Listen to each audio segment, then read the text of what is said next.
Ciao a tutti e bentornati sul mio canale, io sono Federica e in questo video vi parlo dei modi di esposizione della vostra fotocamera.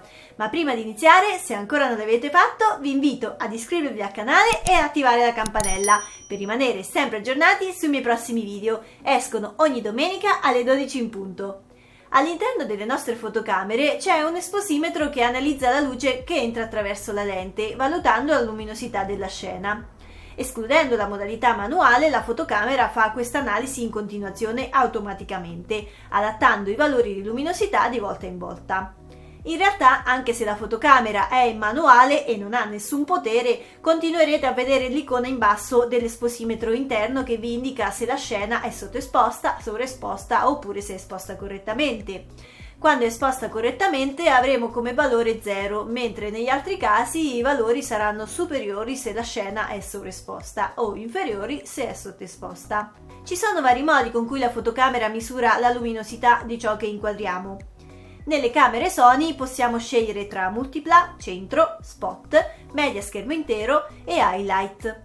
Per cambiare il modo di esposizione possiamo usare il menu veloce Function oppure entrare nel menu generale e cercare la funzione modo misurazione esposizione. Vediamo in dettaglio cosa fanno queste voci. Selezionando multipla, la fotocamera divide l'inquadratura in multiple aree, misura la luce su ciascuna area e determina quindi l'esposizione corretta calcolando l'esposizione media della scena. Proprio perché la misurazione dell'esposizione avviene facendo una media di tutte le parti in cui l'immagine viene suddivisa, questo modo di esposizione viene anche chiamato misurazione multisegmento. Questa modalità funziona bene nella maggior parte dei casi in quanto cerca sempre di fare una media generale di luci e ombre presenti nella scena. Infatti si tratta della modalità di misurazione predefinita in pressoché tutte le fotocamere recenti. Ci sono alcune considerazioni da fare tuttavia e di cui tenere conto in caso volessimo un'esposizione perfetta già in camera. Se nel frame ci sono molte zone luminose può succedere che la fotocamera sottoesponga, mentre invece se ci sono molte parti scure può succedere che le sovraesponga l'immagine. In questo caso possiamo agire direttamente usando la ghiera della compensazione dell'esposizione per riportare la luminosità della scena al livello che vogliamo. Approfittiamo un attimo di questo punto. Se scattiamo ad esempio un paesaggio innevato o nel mio caso un foglio bianco e abbiamo la misurazione dell'esposizione impostata su multi, la fotocamera ci restituirà come misurazione un tono medio perché avrà fatto appunto una media della luce presente nella scena. L'immagine che uscirà fuori quindi non sarà esposta correttamente per il foglio, che risulterà invece grigio, ma leggermente sottoesposta. In questo caso dovremo usare la ghiera dell'esposizione sovraesponendo lo scatto. Se invece fotografiamo un soggetto scuro che occupa gran parte del frame, allo stesso modo quello che otterremo sarà un soggetto grigio e non nero, perché appunto la fotocamera calcolerà un tono medio dell'intera immagine. In questo caso dovremo sottoesporre con la ghiera fino a quando non avremo l'esposizione corretta. Facciamo invece l'esempio dove stiamo scattando una persona davanti a uno sfondo molto chiaro. Secondo voi cosa succede? Con una misurazione dell'esposizione impostata su multipla, il nostro soggetto sarà sottoesposto, anche se l'esposimetro sul display visualizza come valore lo 0. Secondo lui, infatti, l'esposizione è corretta, avendo fatto una media di luce ed ombre presenti nella scena. Niente paura, c'è un modo per risolvere questo inconveniente. Andiamo sul menu e cerchiamo priorità visi misurazione esposizione multipla. Attivando questa funzione, la fotocamera misurerà la luminosità in base ai visi rilevati. Comodo, no? Passiamo alla misurazione dell'esposizione pesata al centro.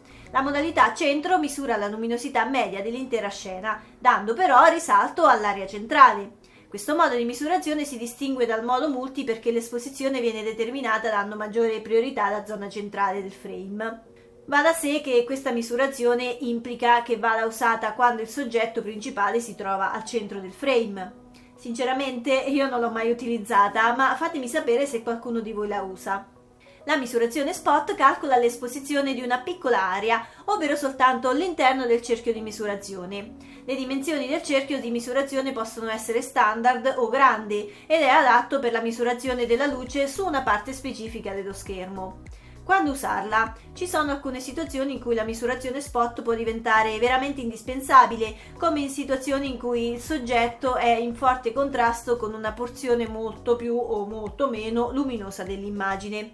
Per esempio, possiamo usare questo modo di esposizione se abbiamo un soggetto circondato da uno sfondo molto scuro, oppure se la luce proviene da dietro al soggetto. In questo caso è meglio usare la misurazione spot, così da misurare l'esposizione solo del nostro soggetto al centro del frame. Questa misurazione è molto interessante quando si usa una combinazione con l'autofocus impostato su spot flessibile o spot flessibile espanso. Se abbiamo selezionato il modo dell'autofocus su spot e la misurazione dell'esposizione anche su spot, basterà andare nel menu e cercare l'impostazione punto di esposizione spot, dove attivare questa voce che ci permetterà di collegare la posizione di misurazione spot con l'area di messa a fuoco. In tutti gli altri casi, con area ampia, zona, al centro, la misurazione spot è bloccata appunto al centro, quindi secondo me ha senso usarla in coordinazione con lo spot flessibile e lo spot flessibile espanso. La modalità media schermo intero invece misura la luminosità media dell'intero schermo. In questo caso l'esposizione rimarrà stabile anche se modifichiamo la composizione o il soggetto cambia posizione all'interno dell'inquadratura. L'esposizione viene calcolata sull'intera area, per questo l'esposizione non cambia se all'interno di essa il soggetto si sposta. Anche questa, come per l'esposizione al centro, personalmente non l'ho mai utilizzata.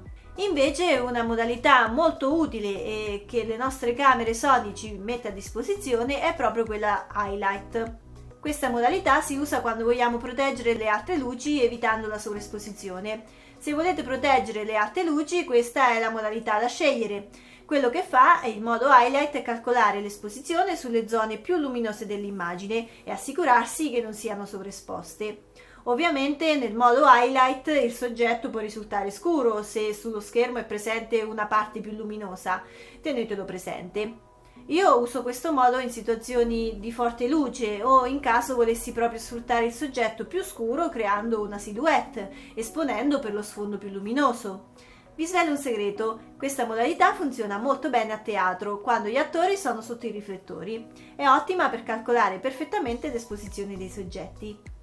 Il modo migliore per scegliere ed imparare a usare le modalità di esposizione rimane sempre comunque quello di provare sul campo con la propria fotocamera. Provate i vari modi di esposizione e scegliete quelli che preferite e cercate di capire quelli che lavorano meglio nelle differenti situazioni. Più si scatta con la propria fotocamera e più si prende confidenza e sicurezza del mezzo. Per controllare se uno scatto è propriamente esposto invece vi suggerisco di guardare se le alte luci lampeggiano e ovviamente controllare l'istogramma.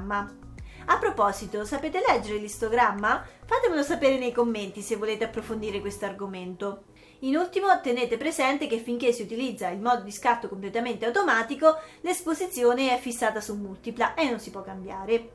Per fortuna, come vi ho già detto, la misurazione multipla è ottima e la migliore scelta nella maggioranza dei casi, quindi non dovete preoccuparvi. E voi che modi di esposizione preferite usare? Vi aspetto nei commenti. Intanto vi ringrazio per aver guardato questo video e ci vediamo la prossima settimana con un nuovo tutorial. Ciao!